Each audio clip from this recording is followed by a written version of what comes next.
cette matinale dédiée à la communication responsable. Moi, c'est un sujet que je vais aborder par le prisme de la filière que je représente, à savoir celle des plastiques biosourcés et biodégradables.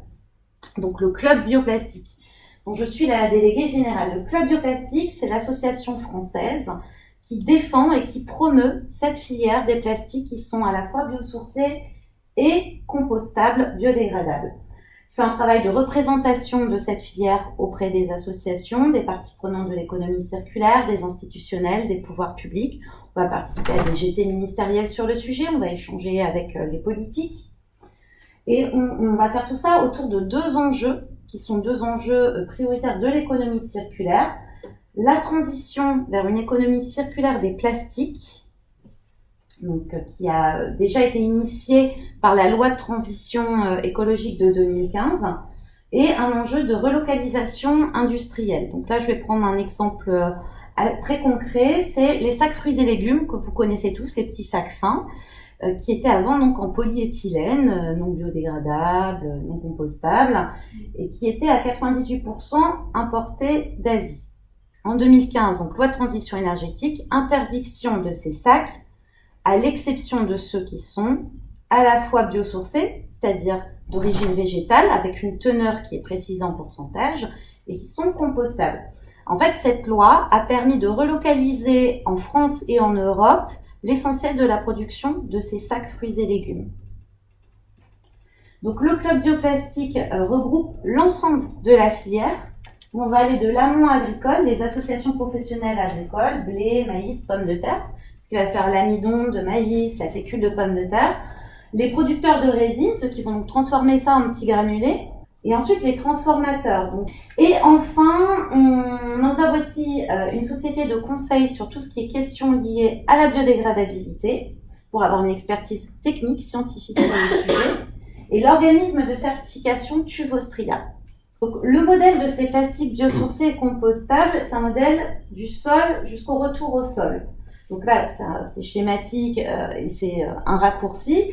Mais pour faire vite, on a le végétal qui va donc être transformé en amidon, en fécule, qui va servir à la production des résines, qui vont être transformées, donc là c'est l'exemple du sac, et pour une valorisation avec les déchets organiques, les biodéchets, donc ça peut être les déchets de jardin, les déchets alimentaires, pour revenir au sol sous forme de compost. Donc ce modèle s'inscrit dans le cadre d'une transition vers une économie circulaire, puisqu'on est passé d'une économie linéaire, celle de l'extraction, de la production, de la consommation et du déchet. Désolée pour le petit décalage sur la slide, où on essayait certes de réduire les impacts environnementaux, mais sans se soucier de la création de valeur, à l'économie circulaire, qui a justement dans son ADN la volonté de créer de la valeur d'un point de vue économique, environnemental, social, sociétal, avec un objectif de découpler la croissance économique de l'épuisement des ressources naturelles, donc en créant tous ces produits et ces modèles innovants. Donc voilà, sur ce petit schéma de l'ADN, que cette économie circulaire, elle va passer notamment par, on va dire pour l'emballage, l'éco-conception, l'écologie industrielle et territoriale. Je pense que l'économie de la fonctionnalité, donc ça doit être des domaines assez chers à CVP. Ensuite, dans la consommation, l'acte d'achat va être un acte d'achat responsable aussi du consommateur qui est impliqué dans cette démarche. L'allongement de la durée d'usage par tout ce qui va être réemploi, réparation. Et enfin, dans la gestion du déchet, ou devrais-je dire de la ressource, les solutions de recyclage, qu'elles soient mécaniques ou organiques. Organique, donc c'est le compostage. Donc, au sein de cette économie circulaire, chaque partie prenante, que ce soit dans l'amont de la chaîne, de l'industriel, du producteur, du transformateur, jusqu'au consommateur, va être impliqué dans cette circularité du système et va participer à la gestion de la ressource. Ça va aller de l'éco-conception au choix par le consommateur d'un type d'emballage, d'un type de produit qui va permettre ensuite aussi un bon geste de tri pour une bonne gestion de la fin de vie du produit. Donc ce sont de nouveaux savoir-faire issus de cette transition, de cette économie circulaire, qui suppose de nouveau faire savoir un nouveau type de communication qui va s'imposer, donc la communication responsable.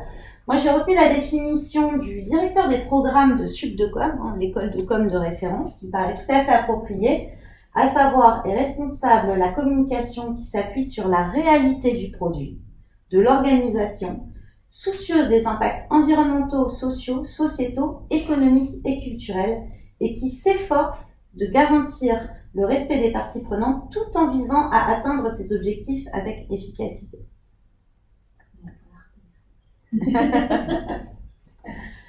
Donc cette communication responsable, elle va s'appuyer sur la réalité du produit. Donc dans le cas concret des plastiques biosourcés compostables, je vais vous faire un petit topo sur la réalité de nos produits, de nos plastiques. Un plastique biosourcé, qu'est-ce que c'est? Ça va être un plastique qui va être d'origine végétale, mais il peut l'être plus ou moins. Il peut être partiellement d'origine végétale, il peut être à 100% d'origine végétale. Et on est uniquement sur, en fait, l'amont, sur la source. Un produit biosourcé, c'est ça. Un plastique biodégradable, c'est un plastique, un polymère, qui, sous l'action d'organismes vivants extérieurs, de micro-organismes, va se décomposer en dioxyde de carbone ou en méthane. Dans un méthaniseur, ça va être un méthane. En compostage, ça va être le dioxyde de carbone. En eau, en humus. Avec comme caractéristique fondamentale et obligatoire l'absence d'effets dommageables sur le milieu naturel. Et ça va être encadré par des normes pour la biodégradation des plastiques qui sont la EN 13432 et la NFT 51800. Je reviendrai après sur ces normes plus tard. Mais donc, il y a un encadrement de cette définition. Un plastique biosourcé, il peut être biodégradable et il peut ne pas l'être. Par exemple, CVP propose une solution à partir une solution biosourcée à 100%, à partir de PE de Braskem. Donc là, on n'est pas sur du biodégradable, mais on est sur quelque chose de 100% biosourcé et de recyclable. Donc, un plastique biosourcé n'est pas nécessairement biodégradable et inversement. Je vais vous donner un exemple tout bête. Le caoutchouc, c'est végétal, et bien ce n'est pas biodégradable. Donc c'est important en fait d'avoir vraiment cette définition en tête. Parce qu'il est nécessaire de mieux connaître son produit pour ensuite adapter sa communication. Connaître les matières, connaître les différentes applications. En termes de plastique biodégradable, il en existe une multitude qui n'auront pas les mêmes capacités de biodégradation en fonction des milieux. Il y en a qui sont biodégradables dans le sol. Ça va être l'exemple de film de paillage pour l'agriculture. Là, ils vont se biodégrader dans le sol. Il y en a qui sont biodégradables dans l'eau. Ça va être le cas de certaines applications très pointues en lien avec la pêche et qui en tout cas requièrent une biodégradation en milieu marin. Il y en a qui vont être biodégradables dans un compost de jardin, un compost domestique. Et enfin, il y en a qui vont être, et c'est majoritairement le cas pour l'emballage autre que le sac, et c'est sur la réalité du marché aujourd'hui, il y en a beaucoup qui vont être compostables en compostage industriel. Donc, qu'est-ce que c'est le compostage domestique, le compostage industriel? Le compost domestique, c'est le bac que vous avez au bout du jardin, que vous contrôlez, parce que vous retournez l'état, il y a une petite montée en température avec la fermentation des biodéchets, donc ça va favoriser la biodégradation. Le compostage industriel, c'est quand par exemple vos biodéchets sont collectés, ils sont amenés sur un site où là il va y avoir un très gros tas de compost avec énormément de biodéchets, avec des déchets aussi de jardin, où là on va être dans un processus qui est complètement optimisé, avec un contrôle de la température, un retournement d'état de façon optimale. Donc on va optimiser la biodégradation, on va avoir une montée en température plus importante et on va aboutir à une biodégradation beaucoup plus rapide, que ce soit des déchets organiques ou d'emballage biodégradable s'il y en a. Donc un produit qui va être compostable dans un compostage industriel, il ne le sera pas forcément dans votre compost de jardin dans le temps imparti par les normes, puisqu'il y a des normes qui régissent tout ça. Donc vous pouvez avoir un produit qui va être compostable, un emballage qui va être compostable en compostage industriel. Si vous le mettez dans votre compost de jardin, eh ben la biodégradation, elle va pas bien se faire. Elle peut ne pas bien se faire parce que, en fait, elle va prendre beaucoup plus de temps, donc elle finira par aboutir, mais elle va prendre du temps. Mais elle peut aussi plus ou moins bien s'amorcer parce que pour certaines matières, on a besoin d'avoir une montée en température qui n'est pas permise par le compost domestique, parce qu'il n'y a pas assez de déchets pour que ça monte très haut en température, comme sur un compost industriel. Donc là, ça va être le cadre du PLA. Comment on s'y retrouve? Eh bien, on s'y retrouve en ayant des références au label, en entamant pour l'industriel un processus de certification. Donc le processus de certification, il va concerner toutes les étapes du produit, du producteur au transformateur jusqu'à l'assembleur. Chaque intervenant est responsable de ses actions. Donc on peut avoir un producteur de matière qui va faire certifier sa matière. Ça ne garantit pas que le produit final qui est vendu au consommateur, il soit biodégradable, par exemple. Si le produit final lui-même n'a pas été certifié. Donc il est absolument fondamental d'avoir une certification du produit fini. Parce que quand on a la certification du produit fini, on sait que ce soit la matière, que ce soit d'éventuels additifs, que ce soit les encres, tout ça est conforme à la certification qui s'appuie donc sur les normes d'encadrement. Donc la marque de conformité, le logo qu'on peut voir là, ça veut dire que c'est compostable en compostage domestique, home compost. Et bien, on sait qu'on respecte la norme NFT 51800. C'est sur le produit fini. On sait que chaque composante de ce produit est conforme à cette norme de compostage domestique. Donc là, on a l'assurance d'avoir un produit qui est conforme et qui se compostera de façon effective dans un compost domestique. Et c'est vraiment les metteurs en marché, ils ont une responsabilité sur ce sujet. Ils doivent vraiment faire certifier leurs produits parce que c'est ça qui permet de garantir la cohérence du produit avec l'application et la communication envers le grand public.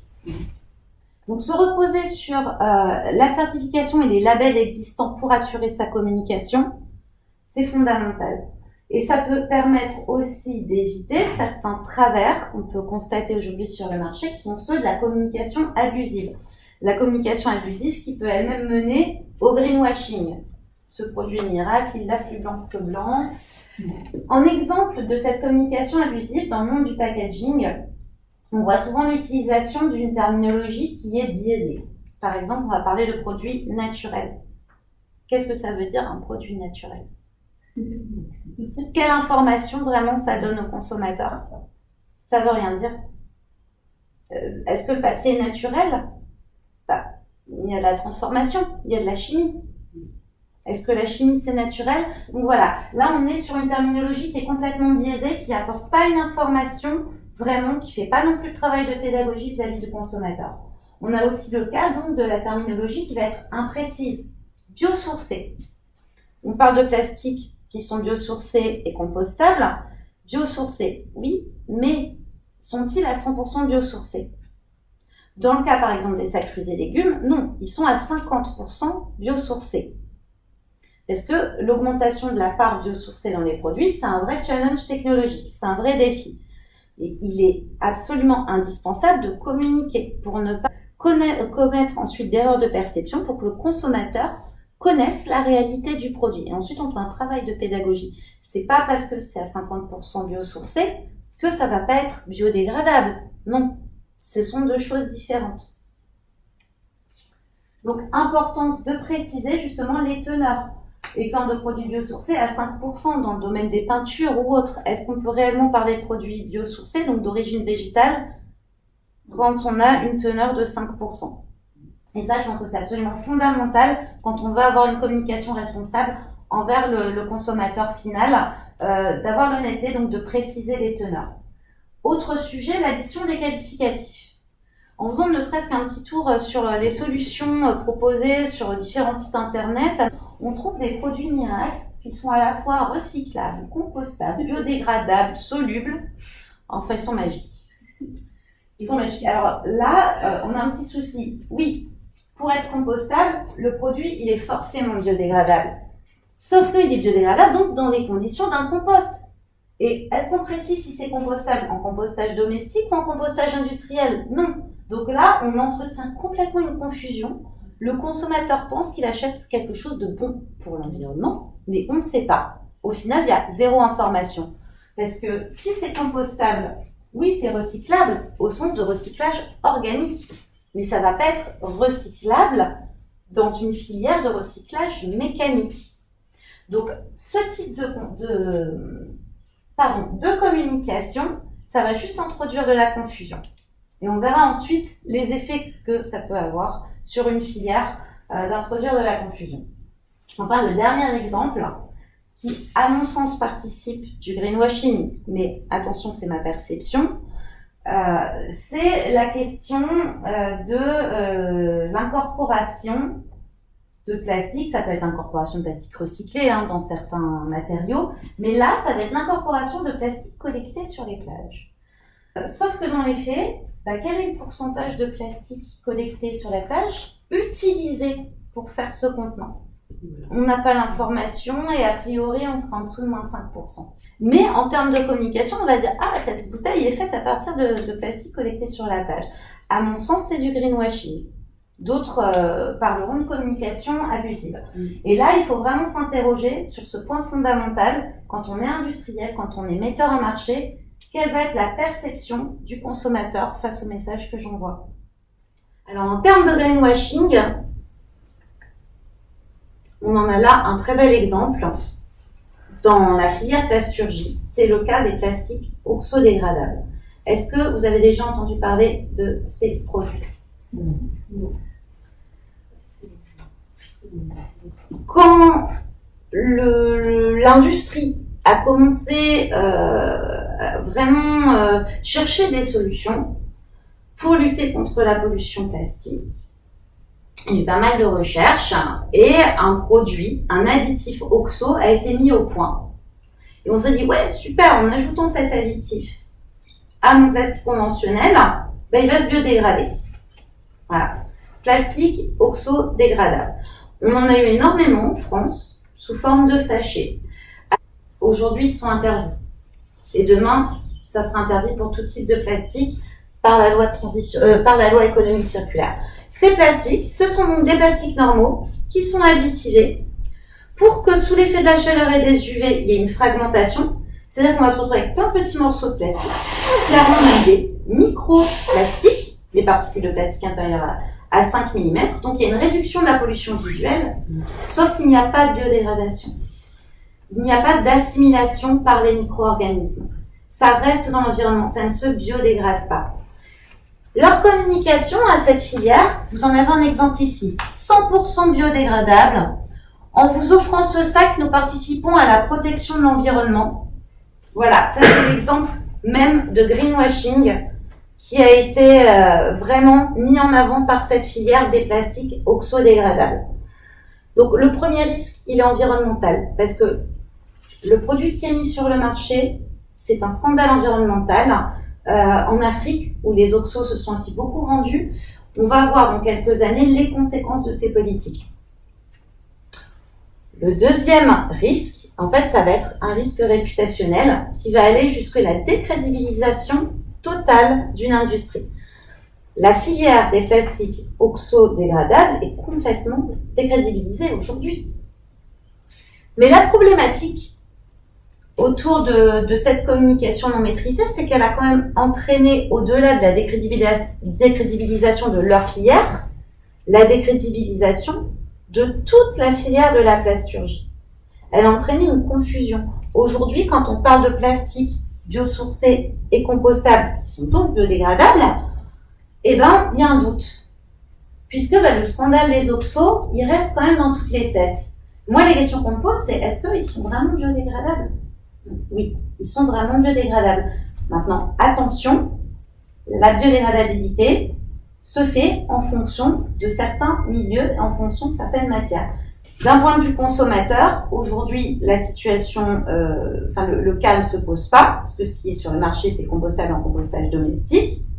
Demain, si les emballages sont compostables en compostage industriel, il sera absolument impératif, vraiment, moi je suis pour le fait de rendre obligatoire le marquage pour que le consommateur puisse savoir exactement ce qu'il a entre les mains et quelle est la fin de vie dédiée de son produit.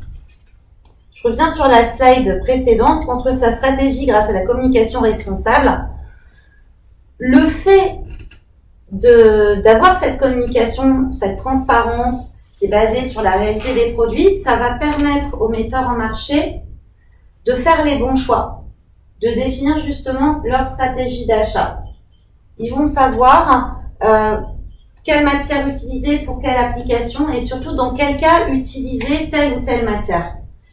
Dans le cas des plastiques biosourcés compostables, leur utilisation, elle fait sens pour certaines applications, qui sont celles qui ne sont pas recyclables mécaniquement, souvent parce qu'elles sont souillées par de la matière organique. En fait, on revient à l'essence du produit. Ce sont des produits qui ont vocation à être valorisés avec les biodéchets. Donc, on va penser à tout ce qui est emballage alimentaire souillé par la matière organique. Parce que ces emballages plastiques alimentaires souillés par la matière organique, en fait, ils ne sont pas recyclables. Comme on ne peut pas les recycler, la solution, ça peut être de les faire dans ces matières biosourcées et compostables. Et ensuite, ils seront collectés avec les biodéchets et compostés ensemble. Donc, on va être sur une alternative qui va répondre à certaines applications. Et il est fondamental de se poser la question quand on choisit un produit à mettre sur le marché, de est-ce que ça fait sens que je recours à cette matière. Dans le cas de ce qui est biosourcé, sans être biodégradable, oui, ça va faire complètement sens pour des matières qui n'ont pas vocation à finir avec les déchets organiques. Des matières qui ont vocation, des applications qui ont vocation à être recyclées mécaniquement, à l'exemple du bidon. La question de la bouteille, elle est intéressante parce que aujourd'hui, on sait qu'il y a sur le marché des acteurs qui souhaitent mettre en avant des bouteilles biodégradables. Donc, quand on dit biodégradable, on entend compostable et ça sera compostable en compostage industriel.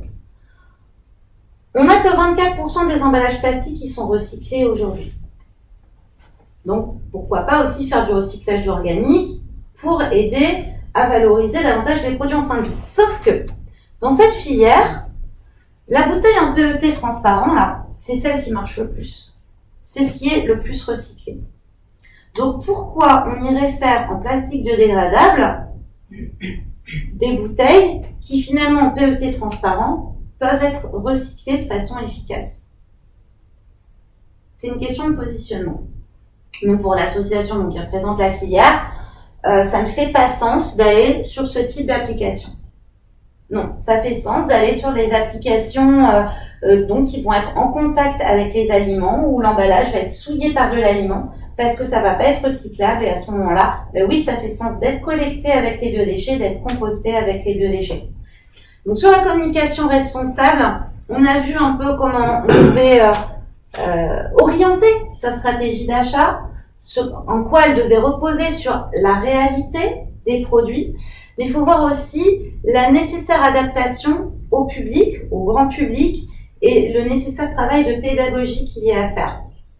Sur le terme de biodégradable, on a vu que c'est une réalité scientifique, c'est un sujet technique, puisque c'est une caractéristique de la matière. Une matière est ou n'est pas biodégradable, mais ensuite, la biodégradation va dépendre du milieu.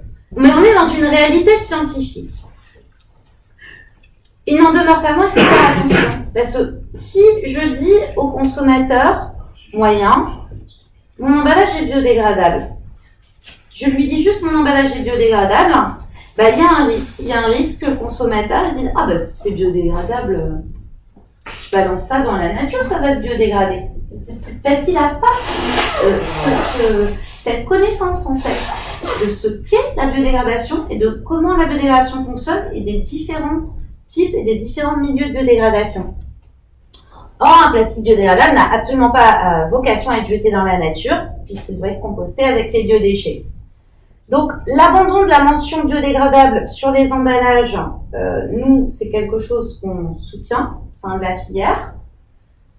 Et c'est aujourd'hui quelque chose qui est concrétisé dans la loi économie circulaire qui vient d'être adoptée. Entre industriels, en B2B, on peut continuer à parler forcément de biodégradable. Parce qu'on va préciser, parce qu'ensuite on va réfléchir aux conditions de biodégradation, on va s'appuyer sur les labels, sur les certifications. Mais en termes de marquage pour le consommateur, Ben non, ça fait pas sens d'utiliser ce terme-là parce que ça peut l'induire en erreur. Et si on veut avoir une communication responsable, on doit prendre en considération son niveau de connaissance, de compréhension des enjeux et donc faire en sorte qu'il ne puisse pas être induit en erreur dans la gestion de la fin de vie de son déchet. Donc là, je vous parlais justement de la loi d'économie circulaire qui a été adoptée le 30 janvier dernier au Sénat et qui consacre un petit peu l'information du consommateur. C'est vraiment un des piliers qui apparaît dans cette loi. Donc l'abandon de la mention biodégradable sur les emballages, mais il y a aussi d'autres dispositions. Le renforcement des obligations des producteurs sur les caractéristiques environnementales, donc durabilité, réparabilité, réemploi, recyclabilité, compostabilité. On va vers plus d'informations pour le grand public. Ça va être sur tous les sujets. Afficher une information simple sur le caractère réparable des équipements électriques et électroniques. Apposer une signalétique sur l'ensemble des produits de consommation pour informer les consommateurs sur les règles de tri. Que ce soit harmonisé, que ce soit plus simple, que le consommateur sache quelle est la fin de vie adaptée à son produit. Et ça va même plus loin, puisqu'on ira demain donc sur l'information sur les substances qualifiées de perturbateurs endocriniens qui seront mis sur le marché. Donc cette information consommateur qui est aujourd'hui vraiment figure dans cette loi est vraiment mise en avant, c'est un des piliers de la communication responsable. Et enfin, pour que cette communication responsable demeure, il faut qu'elle soit évolutive. Et c'est sur cette slide que je vais conclure. Il faut qu'elle s'adapte aux évolutions sociétales pour se remettre en question au regard de la compréhension de ces enjeux par le grand public. Et là, je finirai par l'exemple du nom de notre association qui s'appelle le Club Bioplastique, qui a donc été créé en 2005. À l'époque, on utilisait le terme bioplastique. On a beaucoup parlé des bioplastiques. Vous aurez remarqué que je parle davantage aujourd'hui de plastiques qui sont biosourcés et compostables, puisque ça correspond en fait à la définition. La vraie définition de bioplastique, c'est à la fois biosourcé et biodégradable. Donc, publication au journal officiel. On est sur une réalité. Cependant, cette définition qui a été largement utilisée aujourd'hui, elle fait face à une perception différente, à la fois des industriels et à la fois des consommateurs. Et cette différence de perception, elle peut entraîner une confusion et ça peut être problématique aussi en termes de communication responsable. C'est-à-dire qu'en Europe, pour de nombreux industriels, ça va être à la fois ça peut être ce qui est biosourcé et ce qui n'est pas biodégradable. Donc, si on a une entité A qui a une définition différente d'un produit que l'entité B, qu'est-ce que ça va donner à la fin de la chaîne quand on ira sur la consommation grand public consommateur? Voilà. Et pour le consommateur, le terme de bioplastique aujourd'hui, il évoque davantage l'agriculture biologique à cause du préfixe bio. En 2005, l'agriculture biologique, ça n'était pas autant démocratisé. En 2020, ça l'est. De plus en plus, moi j'ai des retours sur est-ce que ce sont des plastiques qui sont issus de l'agriculture biologique. Donc, communiquer de façon responsable, c'est aussi savoir évoluer. Nous, on a beaucoup réfléchi à tout ça et on travaille pour changer de nom, pour avoir un nom à la fois qui corresponde à la réalité industrielle de nos produits, mais qui soit plus accessible par le consommateur, par le grand public. Vous nous connaissez, notre métier apporteur de solutions anticipatrices et quotidiennes dans le domaine du packaging plastique. Donc on travaille avec un réseau de partenaires industriels et notre ambition, c'est de faire bénéficier du grand compte au plus petit de nos innovations environnementales, économiques. Et je suis d'accord avec Marie, c'est pas économiquement moins cher parce qu'on passe sur l'environnemental. Mais la petite subtilité, c'est qu'on a un impact positif en basculant sur des matières qui sont biosourcées ou qui font partie de l'économie circulaire du recyclage. On travaille pas mal avec le club Euramaterials et aussi le travail, je sais pas si tu es au courant, mais il y a un travail européen qui est lancé avec une vingtaine de structures, et 16 pays qui vont travailler sur les produits. Je t'échangerai là-dessus. Donc oui, nous, on veut vraiment travailler sur des produits qui sont éco-conçus, procurant un bénéfice environnemental. C'est vraiment le leitmotiv. On a eu les vœux chez CVP, et on a réappuyé dessus à fond. Recyclable en fin de vie, c'est vraiment impossible pour nous de mettre sur sur le marché des produits qui n'ont pas une ou plusieurs solutions de revalorisation en fin de vie. On a le droit de refuser, donc on se donne le droit de refuser et d'expliquer pourquoi. Alors, t'en as parlé, c'est vrai qu'on la suit beaucoup, cette loi sur l'économie circulaire qui est tombée, parce que ça nous parle, Mathilde aussi, j'imagine que tu la suis. Il y a quand même pas mal de choses qui sont des grandes orientations et pas mal de choses qui sont positionnées dans les armées par date. Entre aujourd'hui et jusqu'à 2040, il y a plein de choses qui sont à faire. Donc nous, on s'appuie dessus pour essayer de toujours anticiper et avoir un peu un cran d'avance là-dessus, parce qu'il faut pas... déjà, c'est dans notre métier, dans notre description de métier, l'anticipation, donc il faut pas les subir. Une stratégie de communication, c'est vrai que nous on a mis du développement durable et de la RSE, c'est comprendre tous ces enjeux. C'est aussi intégrer les nouvelles attentes des consommateurs citoyens. On est d'accord par rapport à tes questions tout à l'heure, entre nous la difficulté qu'on avait avec ces matières qu'on utilise et qu'on propose depuis 2012, la barrière de l'industriel. Et le fait qu'on puisse proposer ça et qu'il y ait des acteurs qui arrivent aussi et qui font pression auprès des industriels, ça commence à faciliter et ouvrir de nouvelles portes. C'est pas gagné, on n'a pas encore... notre challenge, c'est d'être à minima à 50% en matière revalorisée ou végétale. On n'y est pas encore, mais on y travaille. C'est aussi connaître la réglementation relative à la communication responsable et avec la norme ISO 26000 sur laquelle on s'appuie, qui fait partie de la RSE. C'est un vrai challenge, effectivement, de pas tomber dans les travers du greenwashing et d'être vraiment sur quelque chose qui va pousser tout ça.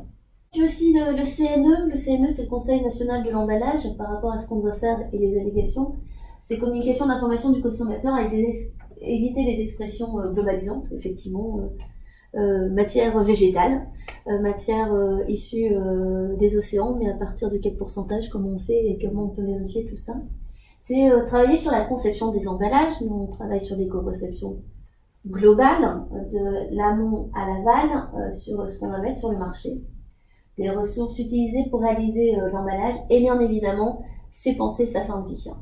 Donc, on dit, je vais présenter à Maxime sur le calcul de l'empreinte carbone. On part de l'entrant, mais on va surtout jusqu'à la fin de vie, parce que si on ne prend pas la fin de vie, on a loupé toute une partie de cette explication-là.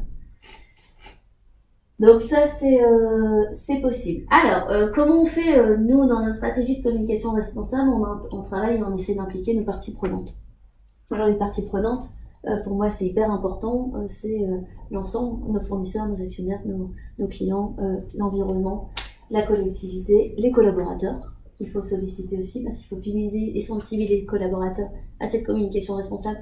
Je ne veux pas de bonimenteurs chez CVP, je le dis souvent. On dit ce qu'on fait, on fait ce qu'on dit, mais on ne s'amuse pas à raconter des bobards, parce que après, ça retombe sur le paletot et effectivement, les retours et les bâtons peuvent faire mal. On travaille sur des bons outils, sur des outils d'éco-communication, sur le support. On réfléchit à ce qu'on utilise aussi comme support, si on fait du flyer ou pas de flyer, la communication papier. On n'en fait pas beaucoup, on en fait pour des événements, mais on évite au maximum. Si on en fait, on part du principe qu'il faut qu'on ait au moins un label officiel là-dessus. On choisit aussi ce qu'on va faire. Est-ce qu'on a besoin de logos à 15 encres 15 couleurs différentes ou pas? Parce que ça aussi, ça a un impact sur la consommation à l'origine et sur sa fin de vie et sur la partie recyclage. Et on essaye aussi de travailler sur les sites web et communication corporate. Alors sur les sites web, c'est vrai qu'on avait mis en avant les moteurs de recherche aussi pour continuer là-dessus, et puis ne pas raconter des caractéristiques. On en a vu quelques-unes, donc nous on a recensé des exemples de communication on va dire responsables avec Intermarché, les fruits et légumes moches. Intermarché a su éclairer une vérité, nous sommes tous concernés par le gaspillage alimentaire. Alors c'est peut-être pas, c'est de dire bon bah attendez, on a autre chose, on peut les réutiliser, pourquoi pas les consommer, c'est voir s'ils sont pas bons. Ils ne sont pas bons. D'autres exemples, Leclerc, qui veut travailler sur ses protections et ses engagements environnementaux avec les zéro prospectus, on verra bien si ça va arriver. On a aussi des exemples, comprendre les enjeux du développement durable et de la RSE, avec les 7 règles d'or de la RSE, qu'on cite régulièrement. Donc avec le respect des intérêts des clients et des consommateurs, préserver l'environnement, agir avec communauté, valoriser le capital humain, respecter les droits, et ainsi de suite. Voilà ce qu'on a fait chez nous avec Marion, qui est derrière là, quand on fait une communication, moi je veux que ça soit, et quand on est audité, moi j'aime bien être audité, je prends ça comme une situation en fait d'amélioration continue qui vont me permettre de trouver des nouvelles pistes plutôt que d'une contrainte et quelqu'un qui vient nous taper sur les doigts. Et le fait d'être audité, ça crédibilise aussi nos démarches, donc avec le label éco-conception ou des labels type RSE. Et le label éco-conception vient aussi valider notre moteur de recherche, notre calculateur d'empreinte carbone unitaire, qui a été fait non pas juste par le plaisir de CVP, mais qui a été pensé pendant 2 ans et qui est remis à jour tous les ans.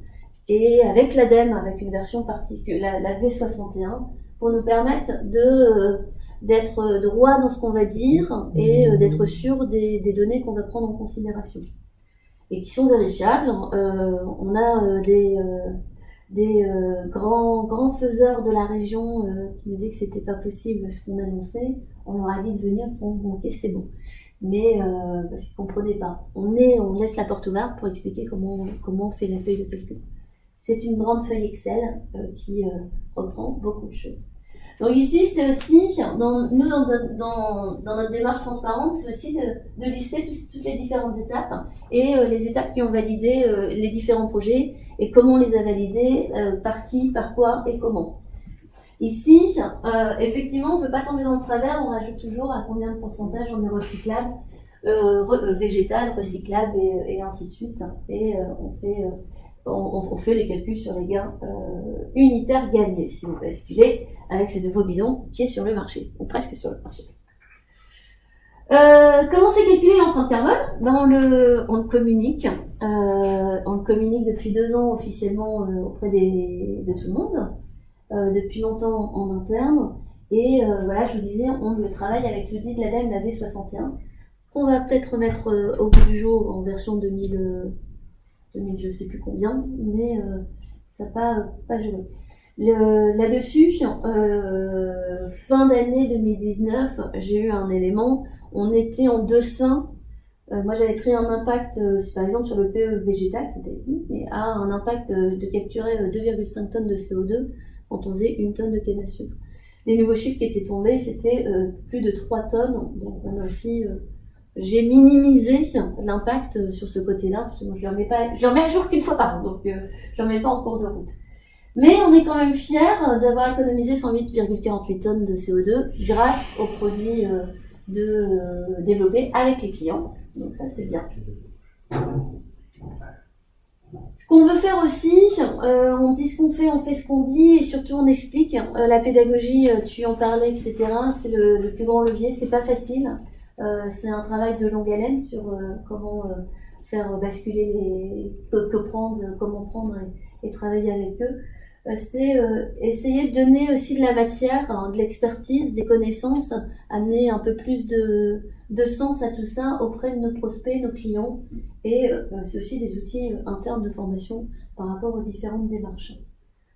Ce qu'on fait aussi, c'est qu'on explique d'où ça vient, alors par des schémas, aussi, toujours réalisés par Marion, qui explique les différentes étapes de façon transparente.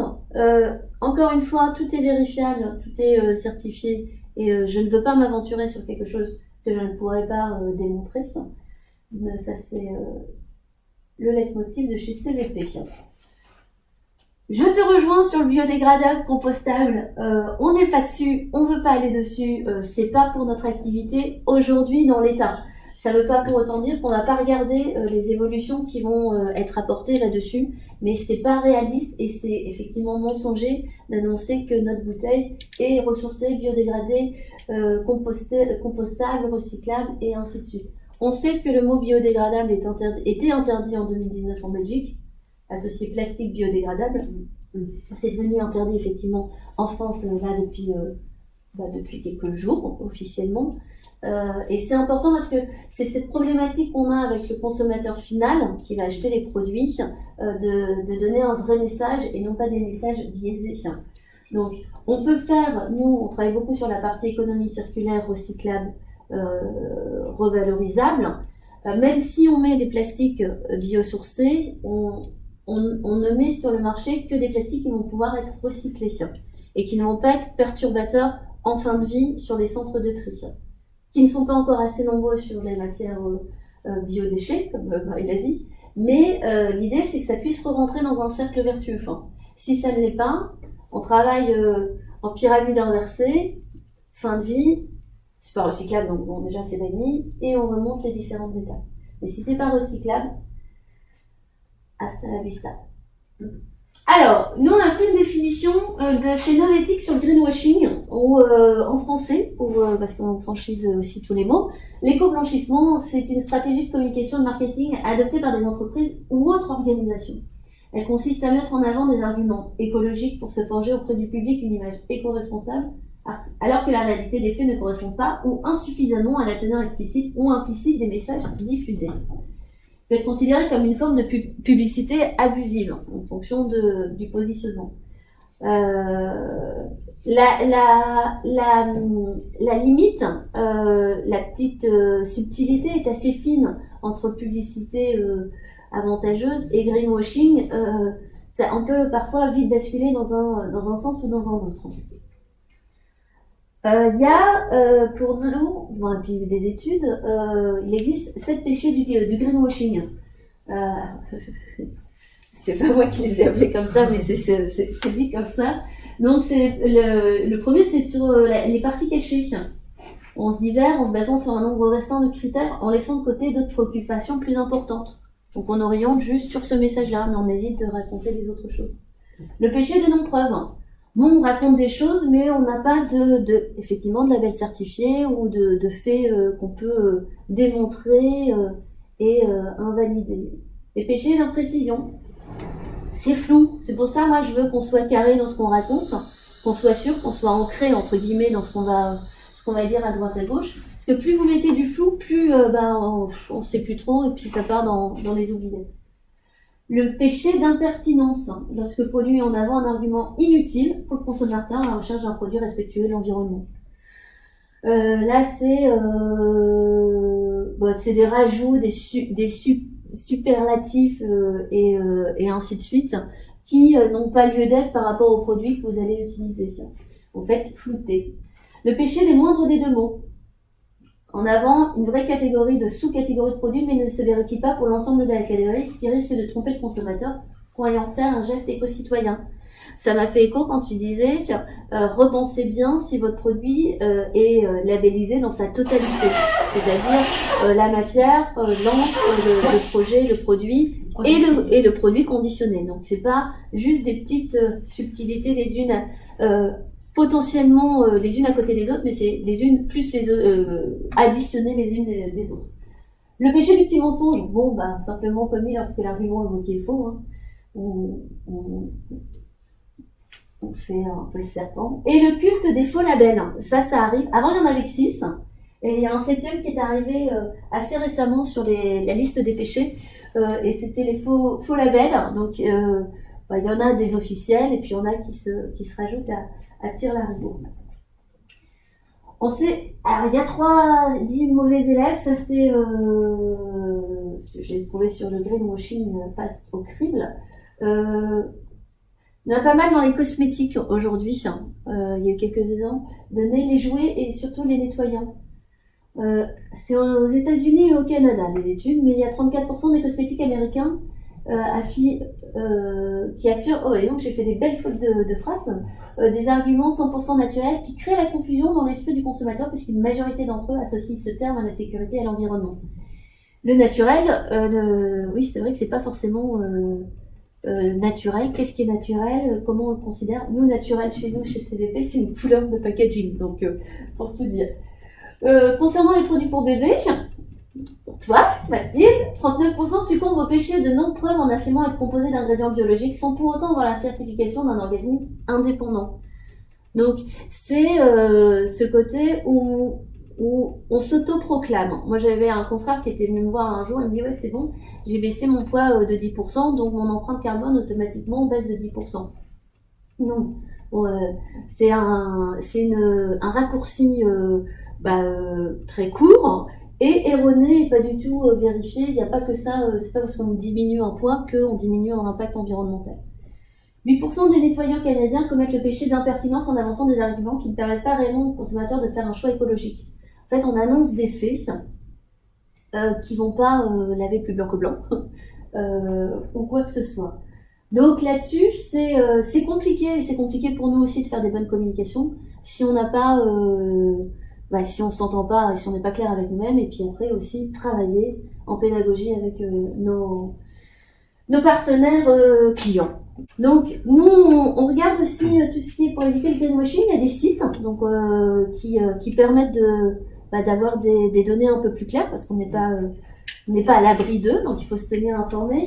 Il y a le site anti-greenwashing par l'ADEME, le guide anti-greenwashing que je vous conseille, qui est pas mal, quelques éléments intéressants. Surtout ne pas abuser des arguments écologiques si c'est pas vérifiable et ne pas minimiser certains aspects négatifs. Donc on est effectivement préparé tout ce qui est communication, gestion de crise, si on fait des choses différentes. Donc voilà.